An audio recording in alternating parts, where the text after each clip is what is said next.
L'idéologie qui a dominé la Première Guerre mondiale a été le nationalisme, mais elle était partagée par toutes les puissances en présence dans le monde multipolaire en 1914. Nous allons donc voir, à l'aide des exercices pages 154-155, quelles sont ces visions du monde qui sont en conflit. Parce qu'en 1939-1945, là on commence déjà à avoir des idéologies différentes qui s'affrontent. D'un côté, l'ultranationalisme, qui a joué un rôle central dans la guerre, et la lutte contre lui a même conduit à des idéologies complètement différentes de s'associer.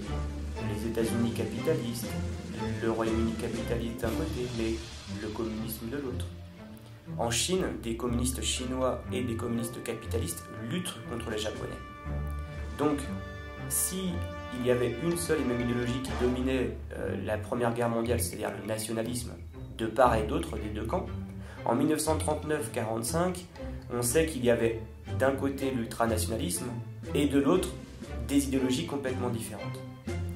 En 1945, un nouvel équilibre des puissances va se mettre en place. Un nouvel équilibre dans lequel les anciennes puissances impériales, la France, le Royaume-Uni, vont céder le pas devant des nouvelles idéologies, c'est-à-dire d'un côté le libéralisme et de l'autre le communisme. Question numéro 1. Qui est réuni à Yalta? Quel est le rôle joué pendant la Seconde Guerre mondiale? Alors à Yalta, on retrouve Churchill pour le Royaume-Uni, Roosevelt pour les États-Unis, Staline pour l'URSS, et ils se sont alliés contre l'Allemagne nazie pendant la Seconde Guerre mondiale. Que cherche à dénoncer chacune de ces deux affiches? Eh bien, elle cherche à dénoncer le bellicisme du camp adverse, c'est-à-dire sa volonté de faire la guerre, bellum. Présenter les affiches, sources et dates. La première affiche a été réalisée par le PCF, Parti communiste français, en 1950, et la seconde par le mouvement anticommuniste Paix et Liberté en 1952. À qui s'adresse-t-elle? Quels sont les destinataires? Eh bien, à tous les citoyens. En France, on a une démocratie libérale dans laquelle chacun peut exprimer ses opinions politiques, on a la liberté politique, et donc on peut être anticommuniste comme communiste. Ce n'est pas un État totalitaire, et on peut donc réaliser des affiches pour mettre en avant le message politique qui est le sien. Décrivez la composition, image, couleur, flèche, texte.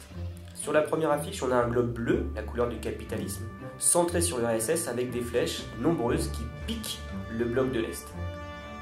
La seconde affiche est en couleur et l'on présente deux cartes de l'Europe, de 1938 et 1952, afin de montrer l'expansionnisme soviétique. Le rouge de l'URSS, couleur du communisme, s'étend sur l'Europe de l'Est, jusqu'à la RDA et même jusqu'à l'Autriche, car on est en 1952 et pas en 1955 quand l'Autriche sera réunifiée. Commentez les slogans principaux. Alors le premier slogan de la première affiche c'est « Voici les bases américaines dans le monde, qui est l'agresseur, qui menace ?» C'est donc une réflexion sur le bellicisme autour de l'installation des bases militaires états-uniennes. Dans la seconde affiche, où sont les impérialistes? Peuple libre, défendez-vous. Et là, on retourne le terme impérialiste qu'utilisent souvent les soviétiques pour dénoncer la politique étrangère de Washington contre les soviétiques eux-mêmes. Donc à chaque fois, on essaye de faire réfléchir le citoyen en retournant le sens des mots. En effet, une politique états-unienne, la politique étrangère états-unienne vis-à-vis de l'URSS va s'appeler la politique de l'endiguement, et on en a la définition page 154. Politique qui vise à contenir l'expansionnisme du communisme. Dans endiguement, vous avez une digue. Une digue, c'est un monticule de terre qui empêche l'eau de passer. Donc, l'idée du président Truman, c'est de placer des digues tout autour de l'URSS, c'est-à-dire des bases militaires, pour empêcher la marée rouge, la marée communiste, de déferler sur le monde. Le mot impérialisme, on retrouve aussi la définition page 154, c'est la tendance d'un État à imposer à d'autres États sa domination politique et ou économique. Donc les deux géants, les deux grands, les deux superpuissances états-uniennes et soviétiques s'accusent d'impérialisme. Présentez les deux auteurs des textes, sont-ils neutres? On a Truman, président des États-Unis, et Jdanov, homme politique soviétique. Ils ne sont pas neutres, pas du tout, mais ils auraient très bien pu l'être. C'est pour ça, le point de vue ne dépend pas de la nationalité, car en fait, vous avez certains États-Uniens qui critiquent la politique de leur propre pays, et certains soviétiques qui font de même, même si c'est beaucoup plus compliqué dans un état totalitaire où ils risquent la mort. En tout cas, ce qui est sûr, c'est que Truman et Jdanov ne sont pas du tout neutres. Question 4. À quelle initiative américaine les deux expressions soulignées renvoient-elles? Relevez une phrase montrant la conséquence de l'aide américaine. Alors ici, on parle du plan Marshall et on dit que du côté Truman, ça va permettre d'éviter la misère et le besoin qui sont pour lui les germes des régimes totalitaires. Si un pays est dans la misère, eh bien, il peut basculer dans le totalitarisme. Par contre, pour Jdanov, ce plan Marshall est un asservissement de l'Europe au capital américain. Alors, le plan du secrétaire d'État états-unien, c'est-à-dire du ministre des Affaires étrangères états-unien Marshall, avait pour but de reconstruire l'Europe après la Seconde Guerre mondiale. Et il est proposé à tous les pays. Mais Washington exige en contrepartie que le gouvernement des États-Unis sache à quoi va servir l'argent, sous forme de prêts ou de dons, et que le matériel que les pays achètent soit états-unien. Alors forcément, si ce plan est proposé à tous les pays d'Europe, bien entendu, Staline va refuser que les États-Unis regardent à quoi vont servir les prêts et les dons, et il impose aux pays libérés par l'URSS en Europe de l'Est de refuser également, même si des pays comme la Tchécoslovaquie avaient songé à accepter.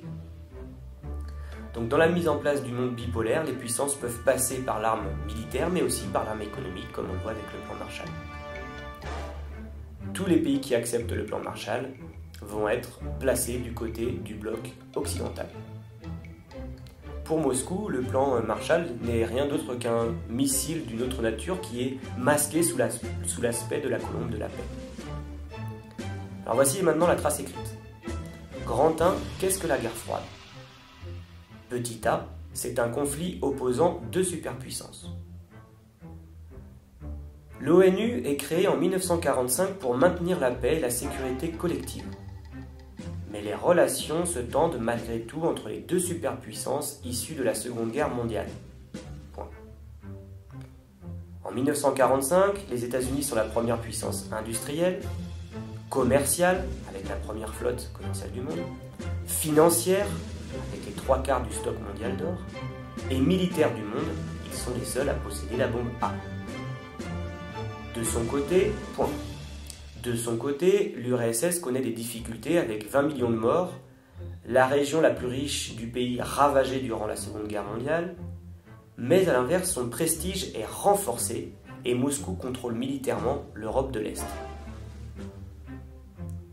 Petit b, dirigeant chacune un bloc aux idéologies opposées, monde bipolaire.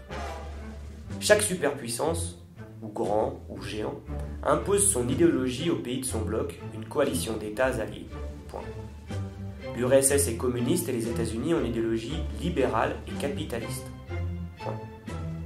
En Europe, le rideau de fer, entre guillemets, Churchill, sépare le bloc capitaliste, bloc américain, bloc occidental ou bloc de l'Ouest, du bloc communiste, bloc soviétique, bloc oriental ou bloc de l'Est.